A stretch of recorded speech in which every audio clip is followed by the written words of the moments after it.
झुरखेडा येथील बागेश्वर धाम यांच्या कथेच्या ठिकाणी चोरी करणाऱ्या संशयित महिलांना एलसीबीच्या पथकाने ताब्यात घेतले आहे।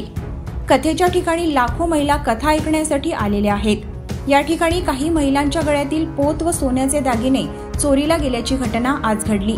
काही वेळात स्थानिक गुन्हे शाखेच्या कर्मचाऱ्यांनी संशयित महिलांना ताब्यात घेऊन चौकशी करण्यात येत आहे।